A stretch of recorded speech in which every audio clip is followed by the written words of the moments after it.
My dear student, welcome to VM2 classes.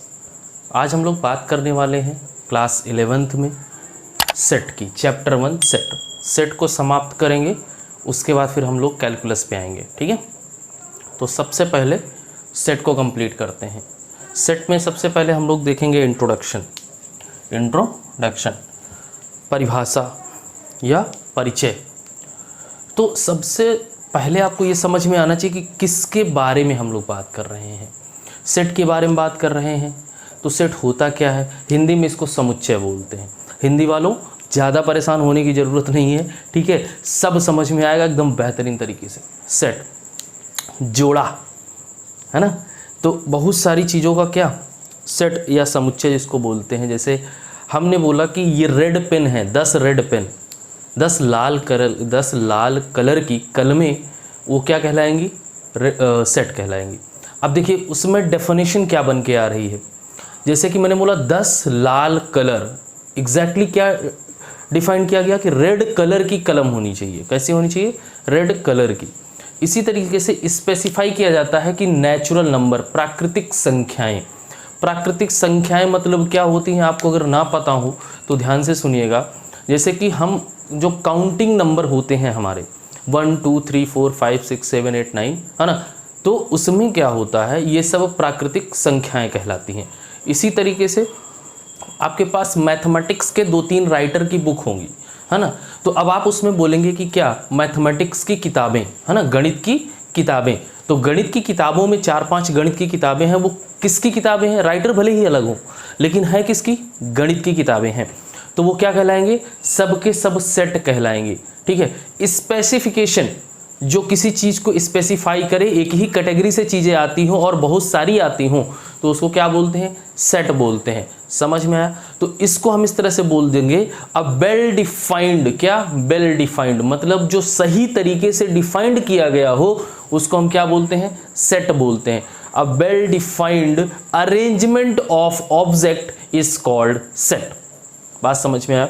मैं ऐसे बोलूं, अ वेल डिफाइंड, मैंने ऐसे बोला, a well defined any object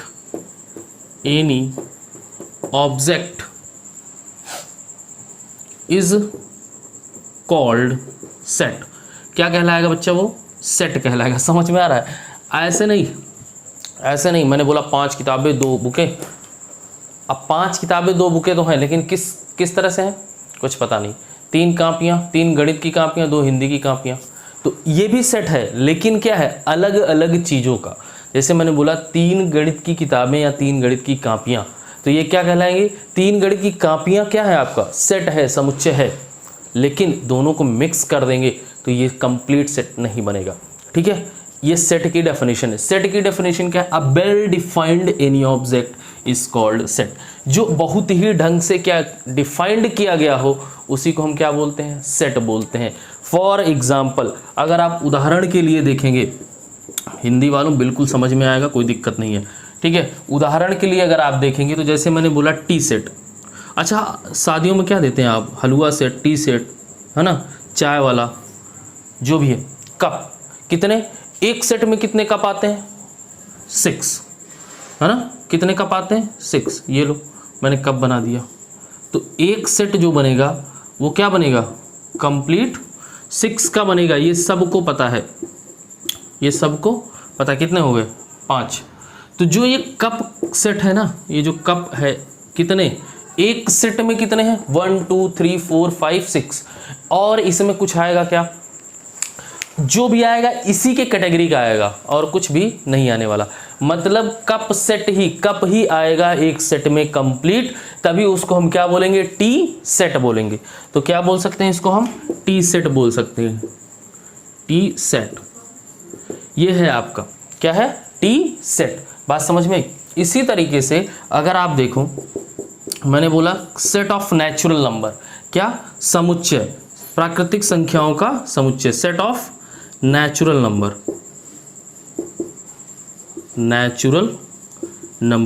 क्या होते हैं, ध्यान से समझिएगा।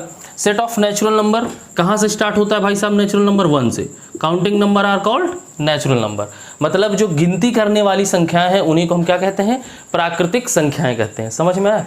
तो 1 2 3 4 5 6 7 8 डॉट डॉट कहाँ तक? टिल इनफाइनाइट, मतलब अनंत तक हम बात करने वाले हैं। तो ये होता है अपना क्या? सेट होता है। सेट की डेफिनेशन याद करिए, बार बार याद करिए। A well defined any object is called set. जो प्रॉपर तरीके से डिफाइंड किया गया हो उसी को हम क्या बोलेंगे? सेट बोलेंगे, समुच्चय बोलेंगे। ठीक है, तो ये हो गया। अब आप ये नहीं बोलोगे कि क्या हमारे कक्षा में, हमारे क्लास में 5 अच्छे विद्यार्थियों का सेट है। ये गलत बात है, ये नहीं बोलोगे आप, ये बोल ही नहीं सकते हो। अच्छा खराब आप किससे कंपैरिजन कर रहे हो? ये कंपैरिजन है। तो सेट में कभी भी कंपैरिजन आपसे अगर पूछ ले, इस तरह से बोले कि आपके कक्षा में 5 खराब और 5 अच्छे विद्यार्थियों का सेट है, तो ये सेट ही गलत है। सेट की डेफिनेशन में ये बैठता ही नहीं है। सेट में हमेशा बोलता है कि अच्छा खराब आप बता ही नहीं सकते, गुडनेस एंड बैडनेस आप बता ही नहीं सकते हो। किसके कंपैरिजन में? किसके कंपैरिजन में वो अच्छे हैं और किसके कंपैरिजन में वो खराब है? बात समझ में आ गई? तो ये चीज आप नहीं कह सकते। हाँ, ये कह सकते हो कि हमारे कक्षा में जिनको हिंदी पसंद है, ये भी गड़बड़ है। आप इस तरह से कह सकते हो, जिनको हिंदी में अच्छे नंबर आते हैं, इस तरह से कह सकते हो। जिनको हिंदी में अच्छे नंबर आते हैं या आए हैं उनका समुच्चय ये है। जिनको अंग्रेजी में अच्छे मार्क्स आए हैं उनका समुच्चय ये है। जिनको गणित में अच्छे मार्क्स आए हैं उनका समुच्चय ये है। बात समझ में आ रही है? लेकिन अच्छा और खराब आप डिफाइंड नहीं कर सकते हो, इसलिए सेट में उसको कंसीडर नहीं किया जा सकता है। जैसे मैंने बोला ये 5 किताबें गणित की हैं, तो ये 5 किताबों में 2 किताबें अच्छी और 3 खराब हैं। कैसे पता? नहीं बता सकते ना। तो इस चीज को सेट नहीं डिफाइंड करता है। क्या अच्छा है क्या बुरा है ये सेट नहीं बताता है। ठीक है, सेट केवल और केवल समूह को बताता है। 2-4-10 लोगों को, एक ही कैटेगरी के 2-4-10 लोगों को बिठा दीजिए तो वही क्या कहलाएंगे? सेट कहलाएंगे, समुच्चय कहलाएंगे। मुझे लगता है आप इसको बेहतर ढंग से समझ गए हैं। ठीक है, तो हम यहां से लिख देते हैं सेट को हम जब डिनोट करते हैं तो कैपिटल लेटर, इंग्लिश के जो कैपिटल लेटर होते हैं उससे डिनोट करते हैं। ठीक है, समझिए। तो सेट को जब डिनोट करते हैं, set denoted by capital letter like A, B, C, X, Y, Z। समझ में आया? जब भी आप सेट को डिनोट करेंगे capital A, capital B, capital C, X, Y, Z से ही डिनोट करेंगे। तो यहाँ पे जैसे मैंने कप का सेट बनाया था तो यहाँ से आप इसको लिख सकते हो C। ठीक है, और एक ब्रैकेट में ये ब्रैक्स होता है, इसको इंग्लिश में क्या बोलते हैं? ब्रैक्स, और हिंदी में बोलते हैं मझला ब्रैकेट। हिंदी में क्या बोलते हैं बच्चा? इसको मझला ब्रैकेट। ठीक है, तो ये ब्रैक्स हो जाएगा। तो ब्रैक्स के अंदर हमने एक टी सेट बना दिया। टी का क्या बना दिया? कप का क्या बना दिया? सेट बना दिया। तो C cup is equal to brackets और उसके क्या? सेट। समझ में आ गया? Number of element. और इसके जो ब्रैकेट के अंदर भरे होते हैं, जो ब्रैकेट के, देखो यहाँ पे भी मैंने ब्रैकेट से ही डिनोट किया हुआ है। तो यहाँ पे जो ब्रैकेट में लोग भरे होते हैं इनको बोलते हैं एलिमेंट। क्या बोलते हैं? एलिमेंट। नंबर ऑफ एलिमेंट, ये सब क्या है? एलिमेंट्स हैं। ये सेट के एलिमेंट्स हैं। ठीक है, दिस इज कॉल्ड एलिमेंट्स। तो ये आपके क्या कहलाएंगे? एलिमेंट कहलाएंगे, अवयव कहलाएंगे। हिंदी में क्या बोलते हैं इसको? अवयव बोलते हैं। तो ये समुच्चय के अवयव हैं। कौन से समुच्चय? सी मतलब चाय वाला कप, चाय वाला कप का क्या है? ये सब अवयव हैं। समझ में आया इतना बेहतरीन ढंग से? ठीक है, इसको इरेज करते हैं, आगे बढ़ते हैं फुल स्पीड में।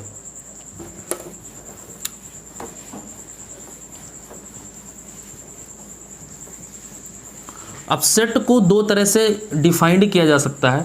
सेट को 2 तरह से डिफाइंड किया जा सकता है, 2 तरह से लिखा जाता है। एक होता है क्या? रोस्टर फॉर्म, एक होता है टेबुलर फॉर्म। मतलब एक बार हम टेबल फॉर्म में लिख सकते हैं, एक बार रोस्टर फॉर्म में लिख सकते हैं। तो टेबल फॉर्म सबसे पहले समझेंगे, उसके बाद फिर हम लोग रोस्टर फॉर्म में आ जाएंगे। ठीक है, मज़ा आएगा आप लोग को पढ़ने में। और अभी अभी आप कक्षा 10 पास करके आए हो यूपी बोर्ड वालों, तो अभी आप लोग कक्षा 10 पास करके आए हो तो थोड़ा सा सक्रिय हो जाइए, क्योंकि अब मेहनत की ज़रूरत है। अगर आप किसी एग्ज़ाम को टारगेट कर रहे हैं, किसी कम्पिटिटिव एग्ज़ाम को या किसी कोर्स के, जैसे डिग्री के लिए है ना, कोई इंजीनियरिंग में जाना चाहता होगा, कोई कहीं और जाना चाहता होगा, तो अगर इस तरह के एग्ज़ाम को आप टारगेट कर रहे हैं तो थोड़ा सा सक्रिय हो जाइए, मतलब एक्टिव हो जाइए, ठीक है। तो सबसे पहले हम टेबुलर फॉर्म लिखेंगे।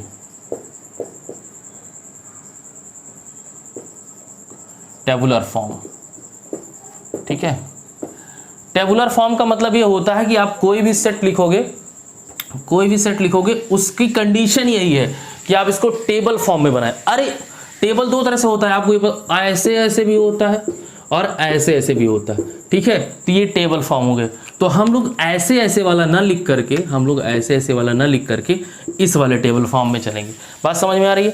मज़ा आएगा, ठीक है, लगे रहो। चलिए फटाफट से देखो कैसे करेंगे, ध्यान से समझिए। जैसे मैंने लिखा क्या लिखा कि नेचुरल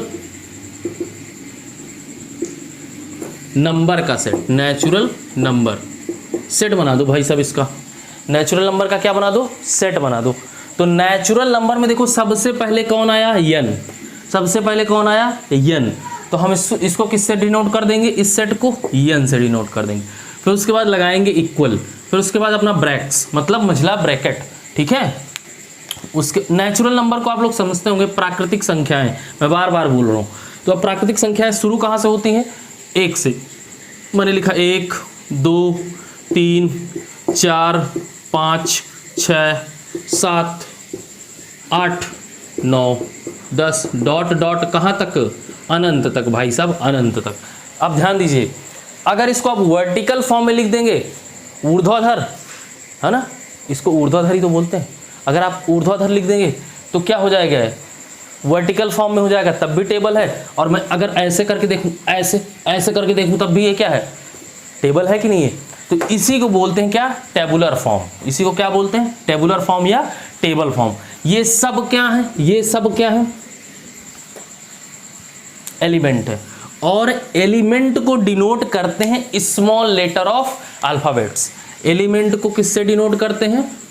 ये जो एलिमेंट हैं, ये जो एलिमेंट्स हैं ना बच्चा, ये एलिमेंट्स को हम डिनोट करते हैं स्मॉल लेटर ऑफ अल्फाबेट्स।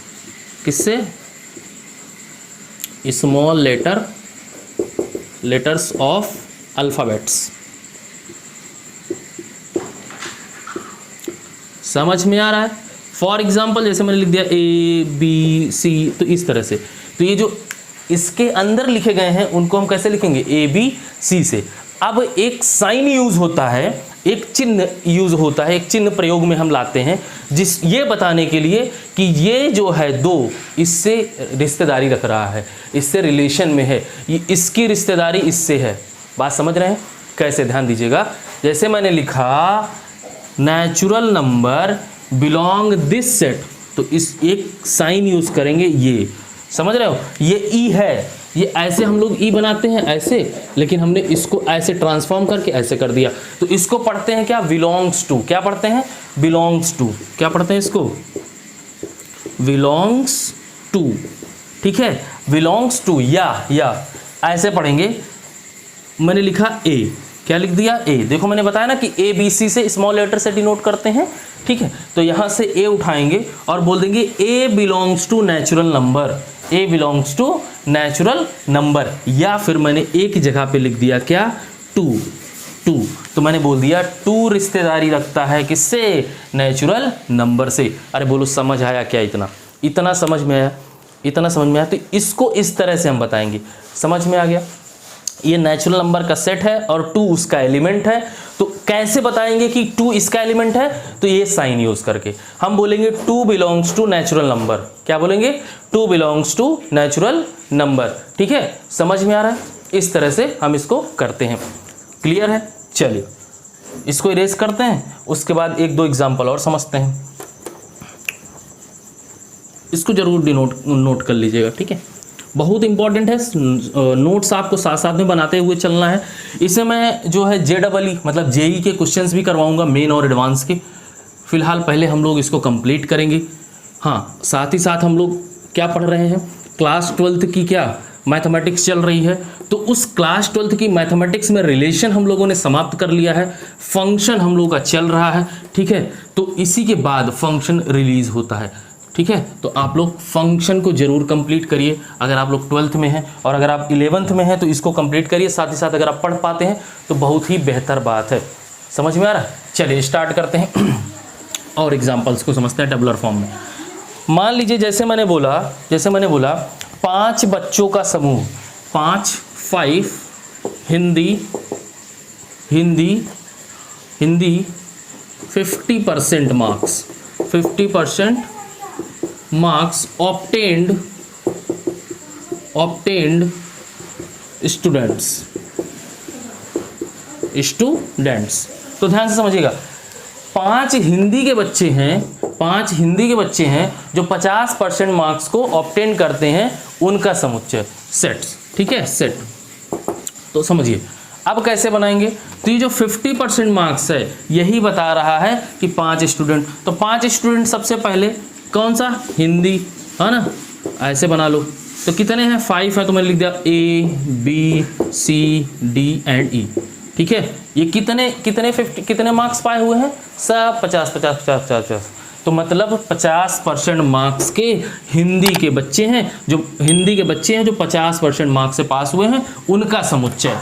समझ में आया? जो 50% नंबर से पास हुए हैं हिंदी में, ये उनका समुच्चय है। बात समझ में? कितने बच्चे, 1 2 3 4 5 बच्चे। क्लियर है? कोई डाउट नहीं आना चाहिए, ठीक है। इसी तरीके से अगर मैंने बोला इवन नंबर, एग्जाम्पल नंबर 2 है ये, एग्जाम्पल नंबर 1, ठीक है। इवन नंबर का समुच्चय, सम संख्याओं का समुच्चय, even number, set of even number, ठीक है। तो इवन नंबर में समझिएगा, इवन नंबर क्या होता है, जो 2 से 2 4 6 8 10 कहाँ तक इवन नंबर का समुच्चय, कहाँ तक, टिल इनफाइनाइट। तो इसको कैसे बनाएंगे, इवन में सबसे पहले क्या मिलेगा अपने को, ई। सेट का नाम क्या रख दिया हमने, ई इज इक्वल टू 2 4 6 8, उसके बाद क्या, 10, कहाँ तक, इनफाइनाइट। अब इसमें कंडीशन लगाना शुरू करेगा, आपको क्या लगाना शुरू करेगा, कंडीशन लगाना शुरू करेगा। बोलेगा ऐसा है भाई साहब, अभी आप इनफाइनाइट तक जा रहे थे, अभी आपको नंबर देगा और बोलेगा क्या, यहाँ तक जाओ वहाँ तक जाओ। तो इसके बारे में भी बात करते हैं, लेकिन पहले आप इसको नोट करेंगे। मैंने क्या बोला, इवन नंबर का समुच्चय 2 4 6 8 10, कहाँ तक, अनंत तक, जितना आप सोच सकते हैं, जितना आप लिख सकते हैं। समझ में आया? इतना नोट करिए, एग्जाम्पल बहुत इंपॉर्टेंट हो जाता है, ठीक है। तो इसको क्या बोलते हैं, टेबुलर। इसको क्या बोलते हैं, टेबुलर। ये सब टेबल फॉर्म में लिखे जाएंगे। मज़ा आ रहा है कि नहीं आ रहा? अरे आना चाहिए भाई। अभी आप लोग हाई स्कूल पास करके आए हो, और अभी से थोड़ा सा सक्रिय हो जाइए, है ना। एक्टिव इंपॉर्टेंट है, एक्टिवनेस, थोड़ा एक्टिव होकर बैठिए। ज़्यादा लंबा लेक्चर तो होता नहीं है आप लोगों का, 30 मिनट हार्डली, तो 30 मिनट में आपको बहुत कुछ मिल जाएगा, ठीक है। रोस्टर फॉर्म, ये बहुत ही ज़्यादा इंपॉर्टेंट है। अगर आप इसको नहीं समझेंगे थोड़ा सा एक्टिव होके, तो मज़ा नहीं आएगा। हालांकि मैंने इसके पहले पढ़ाया हुआ है, लेकिन फिर से आपको पढ़ाने का कुछ मेरा दूसरा ही उद्देश्य है। तो इसके बाद अब लगातार लेक्चर्स आते रहेंगे पर डे, ठीक है। रोस्टर, इसी को क्या बोलते हैं, रोस्टर एंड टेबुलर। हाँ सॉरी, रोस्टर एंड टेबुलर एक ही चीज़ होती है, मैं भूल गया था, 3 हो जाते हैं ना नाम। रोस्टर एंड टेबुलर दोनों एक ही चीज़ है, दोनों का नाम एक ही है, दोनों का काम एक ही है। एक होता है सेट बिल्डर फॉर्म। कौन सा, सेट, हाँ, set builder form, set builder form. Set builder form में क्या होता है, सेट बिल्डर फॉर्म में आपको जो ये दिया गया था ना इसे टेबुलर वाला, उसको हम किसी न किसी फंक्शन या रिलेशन के माध्यम से बताएंगे। कैसे बताएंगे, फंक्शन या रिलेशन के माध्यम से बताएंगे। तो मैं ऐसे लिखूंगा, ध्यान से समझिए। जैसे मैंने लिखा इसे हम लोग यूज़ करने वाले हैं लेटर, ठीक है।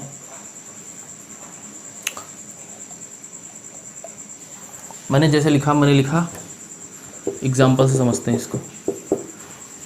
मैंने एक सेट लिखा ए और इसमें लिख दिया 1 2 3 4 5 6 7, ठीक। अब इसको मैं बोल दिया एलिमेंट है, ये सब क्या है एलिमेंट, और एलिमेंट को मैं बोल दिया एक्स। क्या बोल दिया एक्स। तो अब इसको सेट बिल्डर फॉर्म में कैसे लिखेंगे, ध्यान से समझिए। इसको आप लिखेंगे ऐसे, नेचुरल नंबर, ऐसे, ये x है एलिमेंट, तो element such that elements belongs to natural number. कह रहा है ये जो एलिमेंट है ये किससे रिश्तेदारी रख रहा है, नेचुरल नंबर से, लेकिन जो x है ना, जो एलिमेंट है वो कहाँ तक है, 7 तक ही है। तो हम इसको लिखेंगे x इज लेस देन 8। अब समझिए ध्यान से, इसमें इसने कहा इसको पढ़ते कैसे हैं, इसको पढ़ते कैसे, इसमें बोलता है x such that x belongs to natural number, x is less than 8। मतलब कह रहा है कि जो x है वो किससे रिश्तेदारी रखता है, प्राकृतिक संख्या से। प्राकृतिक संख्या से एलिमेंट निकल के आया है x का, और वो प्राकृतिक संख्याएं कितनी है, 8 से छोटी। कितनी है, 8 से छोटी। समझ में आ रहा है। तो इसी को क्या बोलते हैं, सेट बिल्डर फॉर्म। अब देखिए, अब आप इसको हटा भी दोगे ना तो भी आप इसको लिख लोगे। अब एक क्वेश्चन मैं आपको देता हूं, इसको आप करिएगा, ठीक है। मैंने लिखा a set x such that belongs to even number, comma x is less than 20। अब बताइए कहना क्या चाह रहा है, ये कहना क्या चाह रहा है, ये कह रहा है कि जो x है वो किससे रिश्तेदारी रख रहा है, इवन नंबर से, और जो x है वो कहाँ तक होना चाहिए, 20 से कम। तो इवन नंबर जितने भी 20 से कम होंगे, आपको ऐसे अगर रोस्टर फॉर्म में या किसमें टेबुलर फॉर्म में लिखना है तो आप उसको ऐसे लिखोगे, a is equal to bracket 2 4 6 8 10 12 14 16 18, बस 20 नहीं जाना है। उसने बोला है कि 20 से कम होना चाहिए, 20 से कम होना चाहिए। तो ये होता है क्या भाई साहब, सेट बिल्डर फॉर्म। इस पे बहुत सारे हम लोग प्रश्न करेंगे, बहुत सारे क्वेश्चन करेंगे, तो आपको मजा आ जाएगा। एक क्वेश्चन इस पे और देखते हैं। इस बार हम किताब से क्वेश्चन उठाने वाले हैं, ठीक है। अरे सबका सेट निकालेंगे भाई, वो बोलता है ना डायलॉग, कोई सेट नहीं बचेगा, ठीक है। एक क्वेश्चन दिया गया है, इसमें दिया गया है राइट द सेट,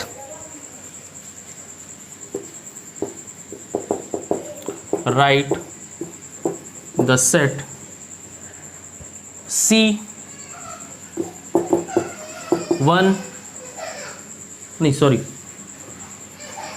2 4 8 16 32 क्या बोला है, in the set builder form, in the set builder form कैसे बनाएंगे बताइए, सोचिए थोड़ा सा। क्या बोला है, C is equal to 2 4 8 6 32 set builder form. ध्यान से देखिए, ध्यान से गौर से देखो इस इंसान को, गौर से देखो, इसे ऐसे चश्मा लगा एकदम भयंकर दूरबीन लगा के, 2 है 4 है 8 है 16 है 32 है, कुछ समझ में आ रहा है? ध्यान से देखोगे तो दिखेगा। इधर देखो, इसको इधर बुलाओ, यहाँ C इज इक्वल टू, मैं अगर क्या इसको 2 की पावर 1 लिख सकता हूँ? जी हाँ। क्या मैं इसको 2 की पावर 2 लिख सकता हूँ? बिल्कुल लिख सकता हूँ। क्या मैं इसको 2 की पावर 3 लिख सकता हूँ? अरे 100%। क्या मैं इसको 2 की पावर 4 लिख सकता हूँ? बिल्कुल, बिना सोचे लिख दो। क्या मैं इसको 2 की पावर 5 लिख सकता हूँ? बिल्कुल लिख सकते हैं। कोई कष्ट, कोई समस्या, कोई परेशानी वाली बात नहीं है, अगर आपको पावर आती है तो, है ना। याद कर लो, याद कर लो, नहीं फंसोगे ऐसे, है ना। तो 2 2 2 2 2 2 जा 4 2 2 2 2 2 2 जा 4 4 2 जा 8 2 2 जा 4 4 2 जा 8 8 2 जा 16 और ये 32 16 दूना 32, ठीक है। तो ऐसे आता है, अब इसको सेट बिल्डर फॉर्म में बनाना है।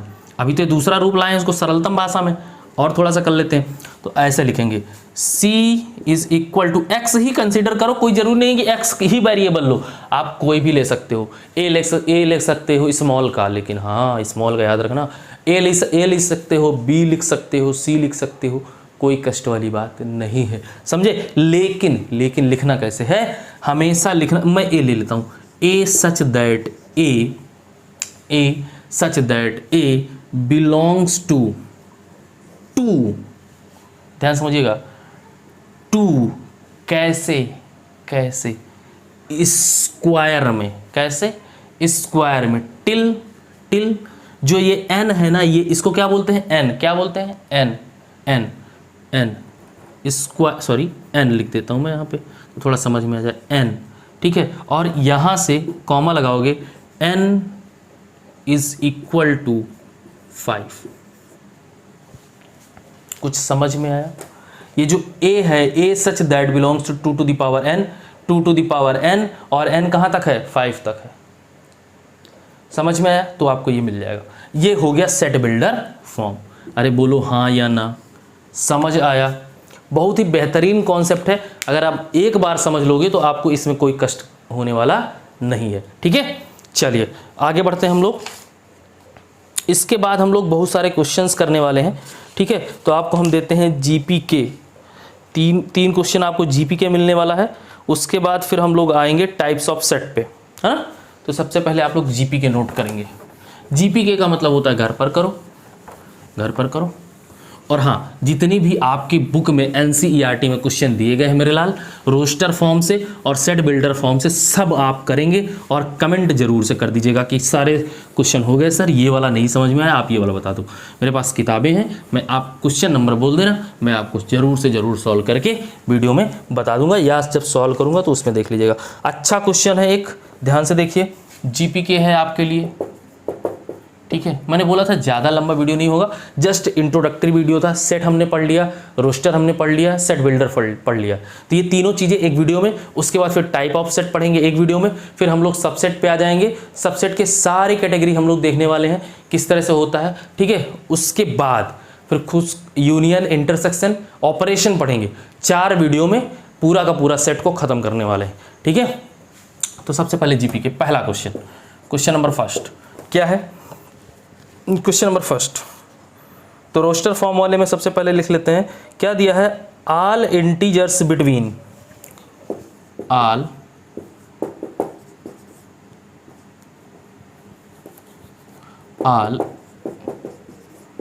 इंटीजर्स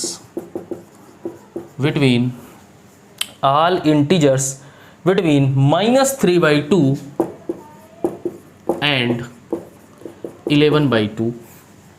यही है, कहाँ गया, आर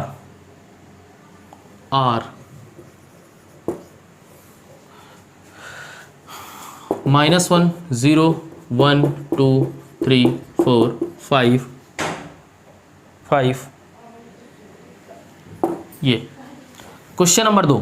3 क्वेश्चन मैंने बोला है आपको, तो तीनों अच्छे क्वेश्चन मिलेंगे, ठीक है। Write the set of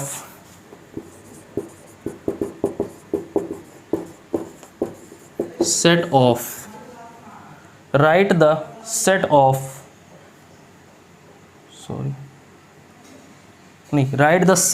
f है, ऑफ नहीं, सेट f क्या है इसमें, 1/2 2/3 3/4 4/5 5/6 6/7 7/8 8/9, ठीक है। अच्छे क्वेश्चन हैं, प्रैक्टिस करिएगा आप लोग, मज़ा आ जाएगा, ठीक है। In the set builder form, ज़्यादा लंबी वीडियो नहीं मिलेगी आपको, बस ये है कि जो भी मिलेगा एकदम टू द पॉइंट, एकदम ऐसा मिलेगा कि हाँ यार इसको पढ़ने के बाद और कुछ पढ़ने की ज़रूरत नहीं है, इतना मैं जानता हूँ, ठीक है। अगर आप इस वीडियो को देख रहे हो तो इसके बाद आपको कहीं से किसी भी तरह का कोई भी कन्फ्यूज़न नहीं होगा, ये मेरी गारंटी है। क्लियर है। चलिए, इतना समझ में आया। ये दोनों क्वेश्चन आप लोग सॉल्व करेंगे, वीडियो में कमेंट करेंगे कि सर दोनों क्वेश्चन बेहतरीन ढंग से बना है, एक रोस्टर फॉर्म से है, एक सेट बिल्डर फॉर्म से है, बस 2 ही दे रहा हूँ, ठीक है। तो इन दोनों क्वेश्चंस को आप लोग करिएगा और कमेंट करिएगा वीडियो में, जरूर से जरूर बताइए कि बन रहा है नहीं बन रहा है। तो थोड़ा सा अगर नहीं बन रहा है तो क्वेश्चन प्रैक्टिस कर लेंगे, ठीक है। लेकिन हाँ, पूरा चैप्टर पढ़ाने के बाद ही मैं क्वेश्चन करूंगा। ऐसे 2-2, 3-3 क्वेश्चन आपको जीपीके में मिलते जाएंगे और इसका सोल्यूशन अगर आप कहेंगे तो कर दूंगा, नहीं तो कोई दिक्कत वाली बात नहीं, उसे जरूरत नहीं पड़नी चाहिए, ठीक है। तो चलिए फिर मिलते हैं नेक्स्ट वीडियो में, तब तक के लिए जय हिंद, नमस्कार, शब ख़ैर।